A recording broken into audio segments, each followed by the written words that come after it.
ప్రభునామ స్తోత్రములు. మీ అందరికీ నా హృదయపూర్వక వందనాలు చెల్లిస్తున్నాను. దేవుడు తన ఉచితమైన కృపలో గడిచిన కాలమంతా మనల్ని భద్రపరిచి సురక్షితంగా క్షేమంగా ఆయన వాక్యం పంచుకోవడానికి ఇచ్చిన సమయం బట్టి ప్రత్యేకమైన వందనం చెల్లించబద్దులమై ఉన్నాం. ప్రస్తుతం లోకములో ఎక్కడ చూసినా వాతావరణం భయంకరంగా ఉంది. ఏ సమయంలో ఏం జరుగుతుందో తెలియని పరిస్థితులు. ప్రతి దేశంలోని భయము. ఏ దేశంలో కూడా నెమ్మది లేదు, ఏ దేశంలో కూడా క్షేమం లేదు, ఏ దేశంలో కూడా సమాధానం లేదు. ఏ సమయంలో ఏం జరుగుతుందో అర్థం కాని పరిస్థితి. కారణం ఏంటంటే రష్యా ఉక్రెయిన్ యుద్ధం. ఈ రష్యా ఉక్రెయిన్ యుద్ధం వలన ఏ సమయంలో ఏం సంభవించబోతుందో, ఇది ఏ మూడవ ప్రపంచ యుద్ధానికి దారి తీయబోతుందో, లేక ఏ దేశము దీని ప్రభావం వలన నాశనానికి గురి అవుతుందో, లేక ఈ యుద్ధము ఏ విధంగా ప్రపంచ దేశాలకు వ్యాపిస్తుంది అన్న భయము ఆయా దేశ నాయకులను విచారణకు గురి చేస్తుంది. కారణం ఏంటంటే రష్యా ఉక్రెయిన్ యుద్ధం బహుఘోరంగా జరుగుతున్నది. ఊహించిన రీతిలో గడిచిన 21వ తారీఖున రష్యా ఉక్రెయిన్ యుద్ధం ప్రకటించి వరుసగా బాంబులు వేసుకుంటూ పోయి ఆ దేశం యొక్క ప్రధానమైన నగరముల మీద, ప్రధానమైన రహదారుల మీద, ప్రధానమైన విమానాశ్రయాల మీద దాడి చేసుకుంటూ పోయి వారికి దిక్కుతోచిన పరిస్థితి లేక, వారిని వెలుపలికి వెళ్ళే అవకాశం లేక, ఎవరు లోపలికి రాచే పరిస్థితి లేక, ఇట్టి విధంగా దాన్ని నిర్బంధించి దానిలో ఉన్న సంపదను కొల్లబెట్టి ఆ దేశంను నిస్సహాయ స్థితికి గురి చేసింది. కారణం ఏంటంటే ఆధిపత్యపు పోరు. ఈ ఆధిపత్యపు పోరుతో ఆ దేశంను, అమాయకులైన దేశ ప్రజలను ఆకలి చావులకు, అశాంతికి, అభద్రతకు గురి చేసింది. ఆ దేశంలో ఈ సమయంలో చూసినట్లయితే నెమ్మది లేదు, ఈ సమయంలో క్షేమం లేదు, సుఖమైన నిద్ర లేదు, క్షేమకరమైన యోచనలు కూడా వారికి లేవు. కారణం ఏంటంటే ఏ సమయంలో ఏ యుద్ధ విమానం ఆ వారి దేశం మీద దాడి చేయబోతుందో, ఏ బాంబు వారిని తాకబోతుందో, ఇటువంటి విధమైన బెంగతోనూ భయముతోనూ నెమ్మది లేక భయంకరమైన, దుఃఖకరమైన, విచారకరమైన పరిస్థితి వారు అనుభవిస్తున్నారు. చూడండి, ఇటువంటి భయంకరమైన దినములను మనము ఊహించలేదు. ఇప్పుడు ఇటువంటి పరిస్థితులు రాకూడదని ప్రపంచ దేశాలు ఆశించాయి. ఆ ఆశతోనే ప్రపంచ దేశంలో అనేకమైన సభ్య సమావేశములు, అనేకమైన ఆర్గనైజేషన్స్ తయారయ్యాయి. అంటే ప్రపంచంలో శాంతి నెలకొల్పాలి, ప్రపంచంలో అశాంతి అన్నది లేక యుద్ధం అన్నది రాకూడదు అని రకరకమైన సంస్థలు తయారయ్యి వాటి పద్ధతి ప్రకారం ప్రణాళికలను తయారు చేసి ప్రపంచ శాంతిని నెలకొల్పాలని నిర్ణయించుకున్నాయి. అయితే ఇప్పుడు జరిగిందేంటి? ఆ నిర్ణయములు, వారి యొక్క ఉద్దేశములన్నీ తారుమారైపోయారు. వారు ప్రయత్నించిన ప్రయత్నంలో సఫలం కాలేదు. వారి ఉద్దేశించిన ఉద్దేశములు ఈరోజు ఈ యొక్క భయంకరమైన పరిస్థితిని ఆపలేకపోయాయి. అంతేకాదు, యుద్ధములో ఎవరైనా సహకారం అందించాలంటే భయం, యుద్ధంలో ఎవరైనా మధ్య ప్రవేశించాలంటే భయం. కారణం ఏంటంటే రష్యా ఇప్పటికే ప్రపంచ దేశాలకు హెచ్చరిక జారీ చేసింది. ఎవరైనా సరే ఈ యుద్ధంలో దూరినట్లయితే వారి దేశంను కూడా మేము నాశనం చేయడానికి సిద్ధంగా ఉన్నాము, వెనుకాడము. అంతేకాదు, ప్రపంచ నాటో దళాలు ఎవరైనా సరే మధ్య దూరినట్లయితే ఆ దళాలను కూడా మేము నాశనం చేయడానికి వెనుకాడము అని చెప్పాడు. నాటో యొక్క సిద్ధాంతం కూడా వీరు ఖాతరు చేయలేదు. అంతేకాదు, తిరిగి హెచ్చరిక జారీ చేస్తుంది. ఒకవేళ ఏ దేశమైనా సరే మా మధ్యలో దూరాలని ఆలోచించినట్లయితే వారి యొక్క శాటిలైట్ వ్యవస్థను కూల్చివేస్తాను అని బహిరంగంగా సవాలు విసిరింది. కాబట్టి ప్రతి దేశంలో వెనుకాడుతున్నాయి ఈరోజు. కారణం ఏంటంటే ప్రతి దేశము అంతర్జాలంతో ముడిపడి ఉంది. ప్రతి దేశంలోని ఇంటర్నెట్ లేదే ఈరోజు దినములు గడువుట లేదు. ప్రతి పనికి ఇంటర్నెట్ అవసరం. ఇప్పుడు ఈ రష్యా హెచ్చరించిన హెచ్చరిక ఏంటంటే ఇంటర్నెట్ నేను కోలుగొట్టేస్తాను అంటే దేశం ఒక్కసారిగా ఏ 100 ఏళ్ల వెనుకకు వెళ్ళిపోతుంది. ప్రతి దేశము లేక లోకమంతయు ఒక 100 సంవత్సరాల వెనక్కి వెళ్ళిపోతుంది. కారణం ఏంటంటే ప్రతి ఒక్కరూ ఈ అంతర్జాలం మీద ఆధారపడిపోయారు.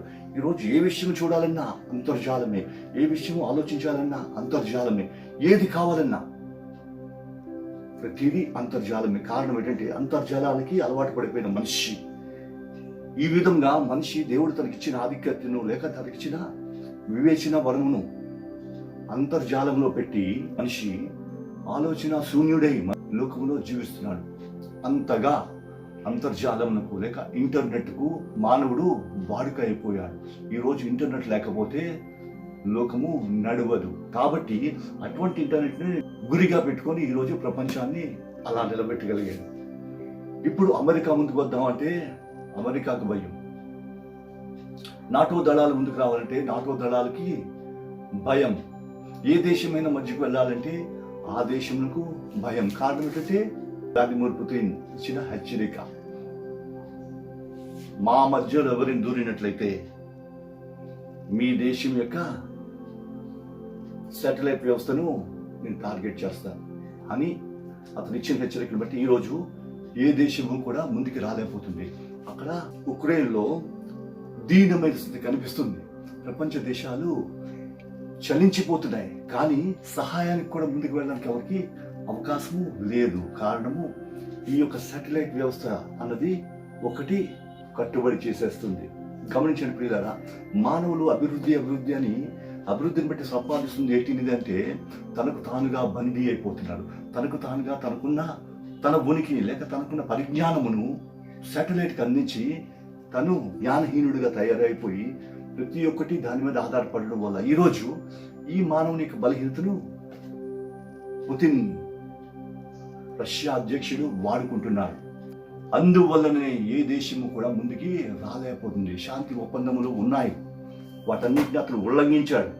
అయినా కానీ అతని మీద ఏ చర్య తీసుకోలేకపోతున్నారు. కేవలం మానవుని యొక్క బలహీనత, దేశముల యొక్క బలహీనత, అభివృద్ధి అని ఆలోచించి ఉపగ్రహ బానిసగా మానవుడు తయారైన దాన్ని బట్టి ఆ బలహీనతను అతను వాడుకొని ఈరోజు దేశంలో అలా నిలవరేస్తున్నాడు. అయితే సరే, ఇప్పుడు ఉక్రెయిన్ గురించి మనం ఒకసారి ఆలోచించినట్లయితే ఉక్రెయిన్ పట్టణం మనకు రష్యాకి గల శత్రుత్వం ఏంటి? ఎందుకు రష్యా ఉక్రెయిన్ మీద దాడి చేస్తుంది?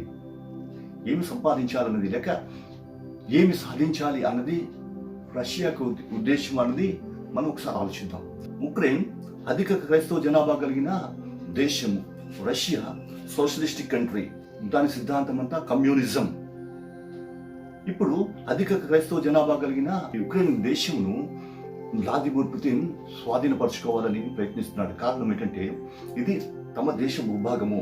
ఈ రష్యా 1990లో విడిపోకముందు USSR, United Socialistic Soviet Republic అన్న పేరుతో రష్యా అంతా ఒకే భూభాగముగా ఉండేది. కానీ ఎప్పుడైతే 1990లో భయంకరమైన సంక్షోభంకు గురి అయి విచ్ఛిన్నమైపోయిందో, ముక్కలుగా విడిపోయి రకరకాలైన దేశములు, అనేక దేశంలో ఉద్భవించాయి. అందులో ఒకటే ఈరోజు ప్రస్తావనలోకి వచ్చిన ఉక్రెయిన్ దేశం.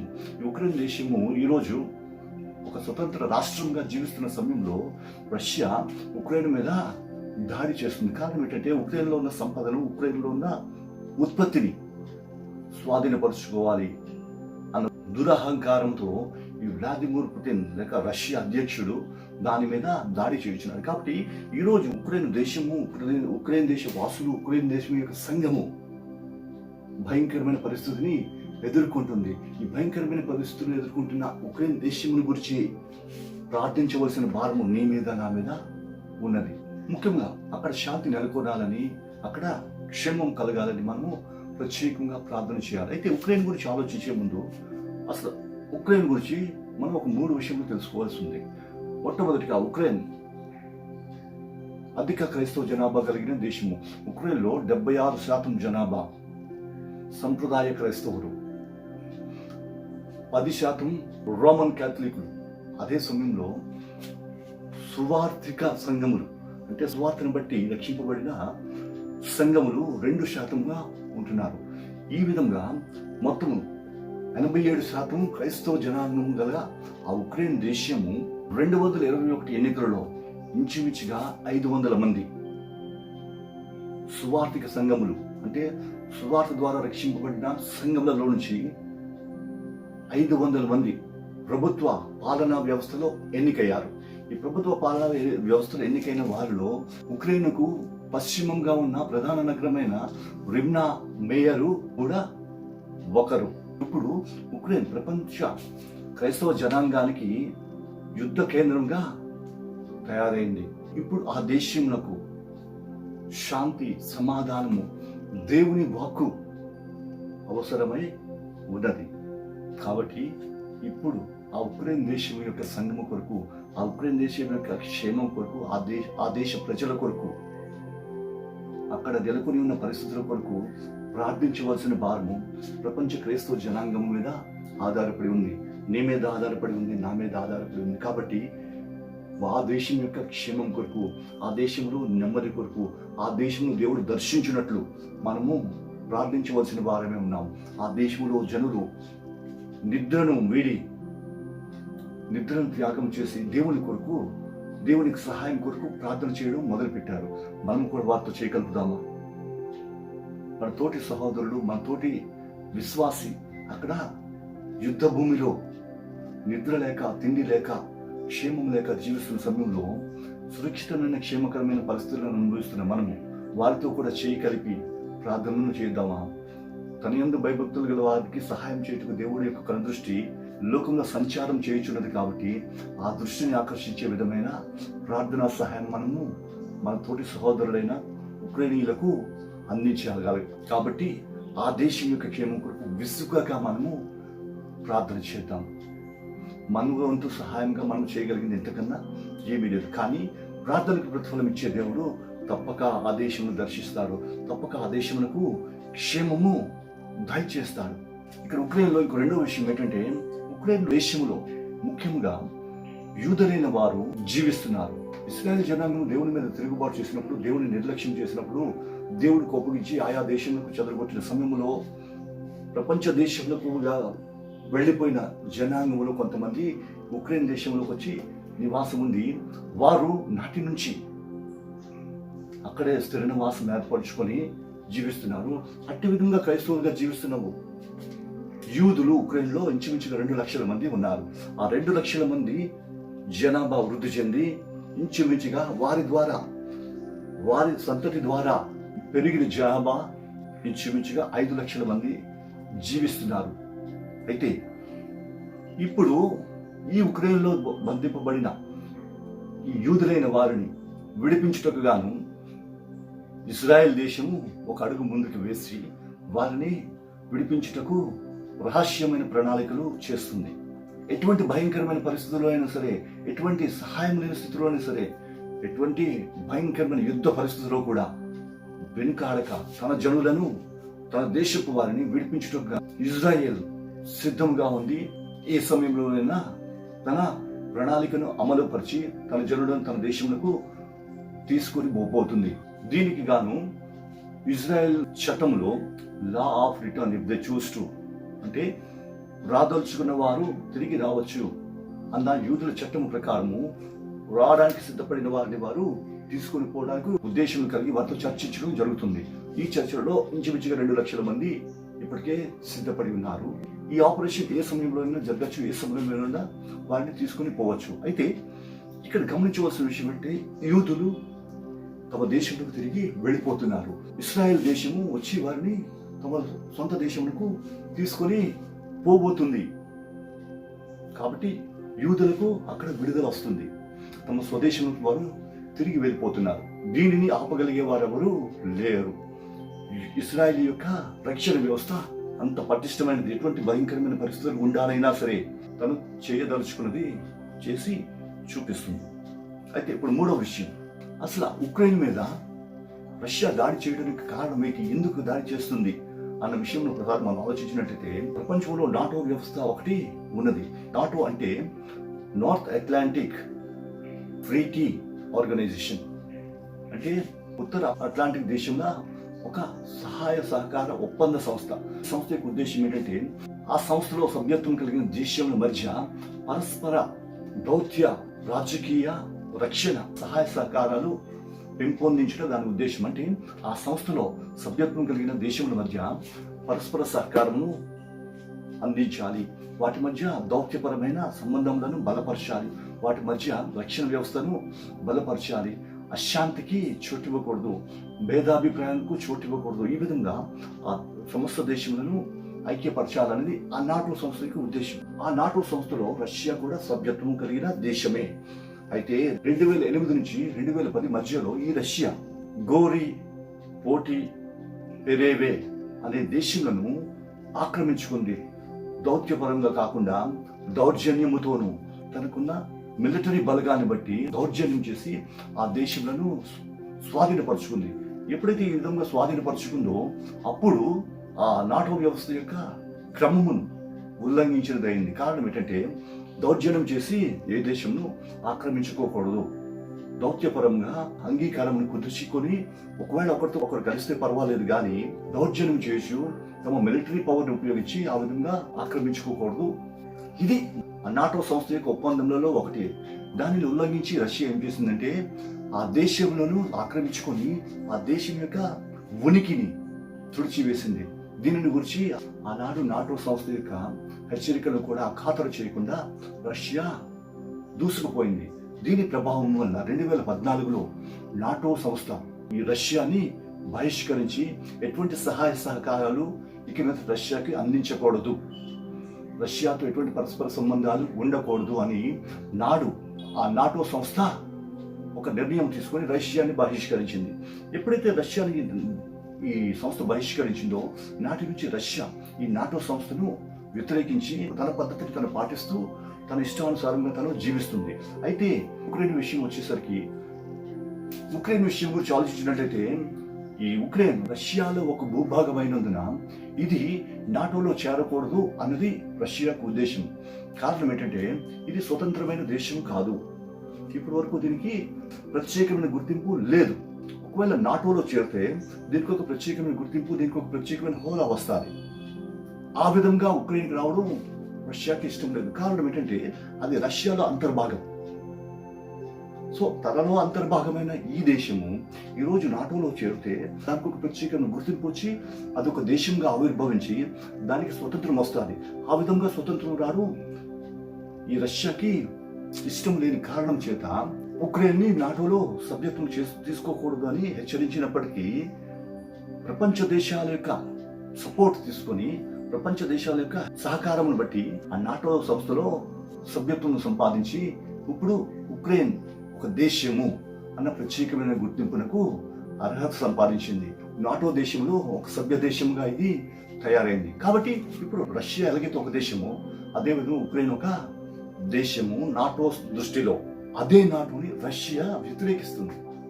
కాబట్టి రష్యా వ్యతిరేకిస్తున్న ఈ నాటోలో చేరిన కారణం చేత ఆ నాటో సంస్థ మీద ఉన్న ద్వేషంతో ఉక్రెయిన్ ని అణచివేయడం లేక ఉక్రెయిన్ మీద ఆధిపత్యం సాధించడానికి ప్రయత్నాలు ప్రారంభించి నాటో దళములు లేక అమెరికా యొక్క సహాయ సహకారాలకు చోటు ఇవ్వకుండా ఉక్రెయిన్ ని స్వాధీనపరచుకోవడానికి ప్రయత్నిస్తున్న క్రమంలోనే ఈ యుద్ధం అన్నది ప్రారంభమైంది. కారణం ఏంటంటే ఉక్రెయిన్ ఒక స్వతంత్ర దేశంగా ప్రారంభమైతే ఉక్రెయిన్ ఇక రష్యాలో భాగంగా ఉండదు.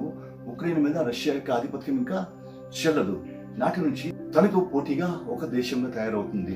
కాబట్టి అట్టి విధంగా తయారవ్వకూడదు అంటే దానిని అణచివేయాలనే ఉద్దేశంతో దురహంకారంతో ఉక్రెయిన్ మీద ఫిబ్రవరి 21 తారీఖున అకస్మాత్తుగా వరుసగా పేల్చుకుంటూ పోయి యుక్రెయిన్ ని రణభూమిగా చేసేసి దేశమును నిస్సహాయ స్థితికి గురి చేసింది. ఈ విధంగా చేసిన తర్వాత నాటో దళాలు ముందుకు వస్తున్నప్పుడు లేక అమెరికా సహాయం చేయడానికి ముందుకు వస్తున్నప్పుడు వారికి హెచ్చరికలు జారీ చేసింది. మా మధ్య మీరెవరూ ప్రవేశించడానికి వీలు లేదు. ఒకవేళ మీరెవరైనా సరే ముందుకు వచ్చినట్లయితే మిమ్మల్ని కూడా మేము దాడి చేస్తాము, మీ మీద కూడా మేము తిరుగుబాటు చేయడానికి వెనుకాడము అని రష్యా హెచ్చరికించింది. కారణం ఏంటంటే రష్యా ఎప్పుడైతే అదొక సోషలిస్టిక్ కంట్రీగా ఆవిర్భవించిందో నాటి నుంచి ఆయుధ సంపదను పెంచుకుంటూ పోయి ఈ రోజు ఆయుధ సంపదలో ఒక ఉన్నతమైన స్థానంలో ఉంది. ఈ స్థానమును బట్టి తను గర్వించి తన్ను తాను హెచ్చించుకొని ఈ రోజు ప్రపంచ దేశాలకు సవాలు విసురుతుంది. మీరు ఎవరైనా సరే తొందరపడినట్లయితే, మీరు ఎవరైనా సూరినట్లయితే నేను మిమ్మల్ని నాశనం చేయబోతున్నాను, మీ దేశముల మీద నేను దాడి చేయబోతున్నాను అనేసరికి ప్రపంచ దేశాలు ఇప్పుడు వెనకడుగు వేయవలసి వస్తుంది. తమ దేశం యొక్క క్షేమస్థితి ఎక్కడ పోతుందో, తమ దేశం యొక్క నెమ్మది ఎక్కడ కోల్పోవలసి వస్తుందో అన్న ఉద్దేశంతో వెనకడుగు వేస్తుంది. ఒకరికి సాయం చేయాలని ముందుకు వస్తున్నాయి, కానీ రష్యా ఇచ్చిన హెచ్చరికను బట్టి ప్రతి ఒక్కరూ వెనకడుగు వేస్తున్నారు. ఈ విధంగా ఉక్రెయిన్ ఇప్పుడు దిక్కుతోచని స్థితిలో ఎవరు సహాయం చేయని పరిస్థితిలో చిక్కుకుపోయింది. ఇది ఉక్రెయిన్ యొక్క పరిస్థితి ఇప్పటికీ. అయితే మనం చెప్పుకున్న 3 విషయములలో రెండో విషయం గురించి ఒకసారి మనం ఆలోచించినట్లయితే, అందులో యూదులన్న వారు కొంతమంది ఉన్నారు. ఇప్పుడు యూదులన్న వారిని తీసుకుని పోటకు ఇశ్రాయేలు తన కార్యమును పూనుకుంది. కాబట్టి ఇది తప్పనిసరిగా చేసి చూపిస్తుంది. కారణం ఏంటంటే, ఇశ్రాయేల్ రక్షణ వ్యవస్థ అంత పటిష్టమైనది. ఇశ్రాయేలు దేవుని యొక్క జనాంగము, దేవుడు వారిని ఏర్పరచుకున్న వారు, అంతేకాదు దేవుడు వాగ్దానం చేసిన జనాంగము. వారికి దేవుడు వాగ్దానం చేసింది ఏంటంటే, మీరు చేసిన అతిక్రమం బట్టి, మీరు చేసిన తిరుగుల వాటిని బట్టి నేను మిమ్మల్ని లోకంలో చెదరగొట్టేదను. అయితే నిర్ణయమైన కాలం వచ్చినప్పుడు మిమ్మల్ని అందరినీ మరలా మీ దేశంలో సమకూర్చేదను అని దేవుడు తన ప్రజలకు వాగ్దానం చేశాడు. ఇప్పుడు ఉక్రెయిన్లో జరుగుతుంది. అక్కడ కూడా ఉన్న జనులు 1947లో ఎప్పుడైతే ఇశ్రాయేల్ ఒక స్వతంత్ర రాజ్యముగా అవతరించిందో, నాటి నుంచి ఆయా దేశములలోకి చెదిరిపోయిన ఇశ్రాయేల్ అందరూ, యూదులందరూ తిరిగి తమ స్వదేశంలోకి వచ్చుట ప్రారంభించారు. కారణం ఏంటంటే, దేవుడు చెప్పాడు, సర్వలోకములకు చెదిరిపోయిన నా జనులను నేను మరలా సమకూర్చెదను. వాగ్దానము నెరవేర్పుకు గాను ఆయా దేశంలో జనులు తమ స్వదేశములకు వచ్చుట ప్రారంభించి 2017లో దానిని ఒక స్వతంత్ర రాజ్యంగా ప్రకటించి యెరూషలేమును దానికి రాజధానిగా నాటి అమెరికా అధ్యక్షుడు ప్రకటించాడు. కాబట్టి అప్పటి నుంచి ఇజ్రాయేలు స్వతంత్ర రాజ్యంగా ఏర్పడింది. దేనిని బట్టి? దేవుడు ఆ రోజు చేసిన వాగ్దానం బట్టి, సర్వజనులను సమకూర్చేదనని. చూడండి, అందుకే ఇర్మియా గ్రంథం 29వ అధ్యాయం 11 నుంచి 17 వచనం వరకు చూసినట్లయితే, అక్కడ దేవుడు తన ప్రజలకు చేసిన వాగ్దానం మనము చూడగలము. నేను మీకు నియమించిన దినములు సమాప్తి అయిన తర్వాత నేను మీ కొరకు ప్రకటించిన శుభవర్తమానమును నెరవేర్చి ఈ స్థలమునకు మరలా మిమ్మల్ని తిరిగి రప్పింతును.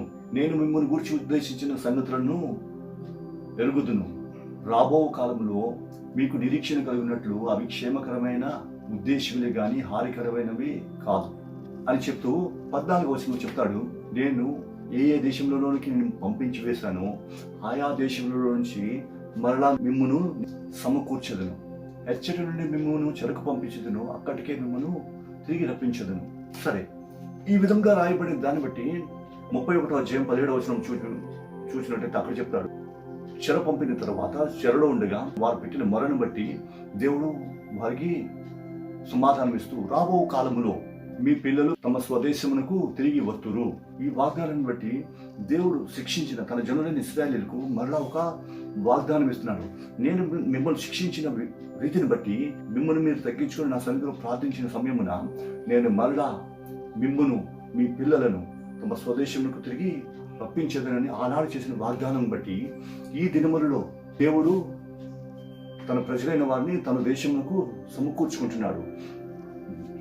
మత్తయి సువార్త 21వ అధ్యాయం 18వ వచనం చూసినప్పుడు కూడా అక్కడ ఒలీవ చెట్టు గురించి ఉపమానం చెప్తూ, ఇది ఎప్పుడు చిగురిస్తాదంటే ప్రభువు రాకడకు అది సూచనగా చూపించాడు.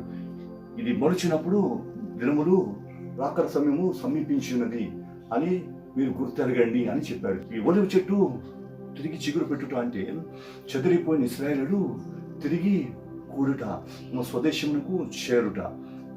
దీనిని బట్టి ఇప్పుడు మనం జరుగుతున్న విషయం చూసినట్లయితే, ఆయా దేశముల నుంచి జనులు ఇశ్రాయేలుకు తిరిగి వెళ్తున్నారు, తమ స్వదేశంలో తిరిగి వెళ్తున్నారు. అందులో భాగంగానే ఉక్రెయిన్లో బంధింపబడిన ఈ జనులను కూడా తమ దేశమునకు తిరిగి వెళ్ళటకు మార్గము ఏర్పడింది. తమ దేశంలోకి తీసుకువెళ్ళటకు ఇశ్రాయేల్ దేశము వారి కొరకు ప్రణాళిక రచిస్తుంది. ఇప్పుడు వీళ్ళు ఉక్రెయిన్ దేశం జనులు ఇశ్రాయేల్ దేశంలోకి వెళ్ళిపోయారు అంటే దేవుని బిడ్డలైన వారు తమ స్వదేశంకు తిరిగి వెళ్ళారు. అంటే ఈ విధంగా తమ స్వదేశంకు జనులు తిరిగి వెళ్తున్నారంటే దాని అర్థం ఏంటంటే, ఇక్కడ ఉపమానం బట్టి రాకడ దినములు సమీపిస్తున్నాయి.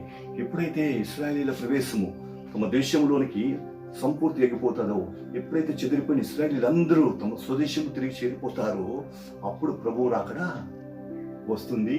ఇది దేవుడు చేసిన వాగ్దానం. కాబట్టి ఇప్పుడు ఈ విధంగా యుద్ధములు జరుగుతున్నాయి. దీని ప్రభావం వల్ల యూదులైన వారు తమ దేశంలోకి వెళ్ళిపోతున్నారు అంటే దేవుడు చెప్పిన వాగ్దానము నెరవేరుతుంది. ప్రభువా ఎప్పుడు నువ్వు వస్తావని తన శిష్యులు అడిగినప్పుడు, ఆ దినములలో యుద్ధములను గూర్చి, యుద్ధ సమాచారములను గూర్చి మీరు వింటారు అని చెప్పాడు కదా. ఆ ప్రవచనములన్నీ ఇప్పుడు నెరవేరుతున్నాయి. యుద్ధములను మనం చూస్తున్నాం. ఈ యుద్ధము ఏ స్థితికైనా దారి తీయచ్చు. ఇప్పుడు లోకమంతా జడుస్తున్న రీతిలో ఇది 3వ ప్రపంచ యుద్ధానికి దారి తీయవచ్చు. అది వెంటనే కావచ్చు, ఆలస్యం కూడా కావచ్చు, ఏది కూడా చెప్పలేము. కానీ ఎప్పుడు 3వ ప్రపంచ యుద్ధంగా తయారయ్యి లోకములకు నాశనం కలుగుతుందంటే, ఎప్పుడైతే ఇశ్రాయేలీల జనాంగము తమ స్వదేశంలో ప్రవేశించుట సంపూర్తి అయిపోతుందో, అంటే ఆయా జనములలో చెదిరిపోయిన ఇశ్రాయేలీలందరూ తిరిగి తమ స్వదేశంలో ఎప్పుడైతే పూర్తిగా చేరిపోతారో నాడు ఈ ప్రపంచ యుద్ధము ప్రారంభమవుతుంది. అయితే ఆ యుద్ధములు ప్రారంభమైనాయి కాబట్టి దీని అర్థం ఏంటంటే అంతము సమీపములో ఉంది, ప్రభువు రాకడ సమీపంగా ఉంది. కాబట్టి ఇటువంటి దినములలో జీవిస్తూ, ఇటువంటి పరిస్థితులను చూస్తూ, దేవుని ప్రవచనములను, దేవుని వాక్యములను తెలుసుకుని మనము వీటిని బట్టి కాలములను గ్రహించగలిగిన వారమై ఉండి ఇప్పుడు కడవరి దినంలో జీవిస్తున్నాము అన్న విషయం గుర్తెరిగి మన జీవితంలో చక్కదిద్దుకోవాల్సిన బాధ్యత మన మీద ఉంది. మన జీవితంలో చక్కపరచుకోవాల్సిన సమయము ఆసన్నమైంది. కాబట్టి వాక్యము విడిచిన ప్రియ సహోదరుడ, సహోదరి, దేవుని సంగమా, మనము కడవరి దినములలో జీవిస్తున్నాము. రాకడ గుర్తులు లోకములో కనిపిస్తున్నాయి.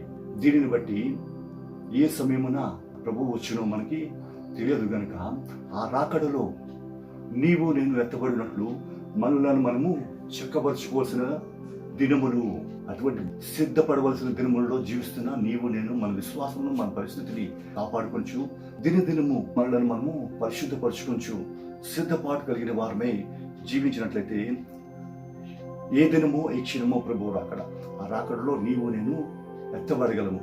అటువంటి ధన్యకరమైన స్థితిని మనం సంపాదించుకోవాలని దేవుడు మనలను అనేక సార్లు హెచ్చరిస్తున్నాడు, మనతో మాట్లాడుతున్నాడు, మనలో పురుకొల్పుతున్నాడు. ఇప్పుడు దేవుడు చెప్పిన వాక్యములను బట్టి దేవుడు ఇస్తున్న ఈ సమయంలో సద్వినియోగం చేసుకుని మనలను మనము సంపూర్ణ స్థితిలోనికి పెంపొందించుకొని సిద్ధపాటు కలిగిన వారమైతే ప్రభువు ఏ సమయంలో వస్తే ఆ సమయం మనము ఎత్తబడిపోతాము. అటువంటి స్థితిని మనం సంపాదించాలని దేవుడు ఆశిస్తున్నాడు. అటువంటి ధన్యకరమైన స్థితిని మనం సంపాదించుకుందాం. అయితే ప్రస్తుతం మనం చేయవలసిన పని ఏంటంటే, మన వల్లే మన సహోదరులైన వారు ఉక్రెయిన్ దేశంలో యాతన అనుభవిస్తున్నారు. వారు నెమ్మది లేదు, క్షేమం లేదు, తినటకు ఆహారం లేదు, పడుకోవడానికి నెమ్మది లేదు, క్షేమం లేని స్థితిలో దేవుని వైపు చేతులు చాపి దేవా మాకు సహాయం చేయవా అని దేవునికి సహాయం కొరకు అర్జిస్తున్నారు. వారితో పాటు మనం కూడా చేయగలుగుదామా? వారి యొక్క క్షేమం కొరకు మనము సహాయం మనము అందిద్దామా? వారి కొరకు మనము కూడా కన్నీటి ప్రార్థన చేద్దామా? అదే దేవుడు కోరుతున్నాడు. నీ సహోదరుని కొరకు నీవు ప్రార్థన చేసినట్లయితే నీ ప్రార్థనకి ప్రతిఫలంగా వారిని నేను విడిపిస్తాను. ఆ భారమే నీ మీద నా మీద మోపినాడు. ప్రభు మన మీద పెట్టిన భారమును మనము మోసినట్లయితే దేవుడు నిన్ను తన రాజ్యంలో చేరినప్పుడు అలా నమ్మకమైన మంచి దాసుడా అని నిన్ను చేర్చుకుంటాడు. ఎందుకంటే ఇప్పుడు అవసరంలో ఉన్న ఉక్రెయిన్ దేశ సహోదరుని కొరకు నీవు ప్రార్థన చేసినప్పుడు అతని కొరకు నువ్వు అందించే ప్రతి సహాయంకు ప్రతిఫలంగా ఆ దినమున దేవుడు నిన్ను మెచ్చుకొని నీకు ప్రతిఫలం ఇవ్వబోతున్నాడు. అటువంటి ప్రతిఫలం సంపాదించుకోవాలి అంటే ఈ రోజు నువ్వు నీ సహా పౌరుడైన ఉక్రెయిన్ వాసి కొరకు ప్రార్థన చేయాలి. ప్రతి ఒక్కరము ఉక్రెయిన్ యొక్క క్షేమం కొరకు, ఉక్రెయిన్ దేశంలో సంఘ క్షేమం కొరకు, ఉక్రెయిన్ దేశ వాసుల కొరకు తప్పనిసరిగా ప్రార్థించడానికి దేవుని సన్నిధిలో మనము నిర్ణయం తీసుకుందాము. దేవుని సన్నిధిలో ప్రమాణం చేసి వారి దేశంలో క్షేమం కలిగినట్లు మన వంతు సహాయం మనము చేద్దాం. దేవుడు ఈ వాక్యమును అందరి వినికిడిలో ఫలింపజేయునుగాక. ఆమేన్. ప్రార్థన చేసుకుందాం. స్తోత్రం తండ్రి, పరిశుద్ధ నీకు వందనములు. ప్రపంచంలో నెలకొనిన భయంకరమైన పరిస్థితుల్లో ఉక్రెయిన్ వాసుల గురించి బాధ్యత మా మీద మోపబడి ఉండగా తండ్రి ప్రభా, మోపబడిన భారమును బట్టి ఉక్రెయిన్ వాసుల కొరకు మేము ప్రార్థన చేయొచ్చునుగా తండ్రి ప్రభా. ఉక్రెయిన్ వాసులను జ్ఞాపకం చేసుకుని ఉక్రెయిన్లో ఉన్న సంఘమును జ్ఞాపకం చేసుకోండి. సంఘమునకు రక్షణ దయచేసి, సంఘమునకు విడుదల దయచేసి, వారి యొక్క భయంకరమైన పరిస్థితుల్లో మీకు ఆదరణను, మీకు విడుదల దయచేసి కృప చూపించండి. యేసు నామమున నడుచున్నాము తండ్రి. ఆమేన్.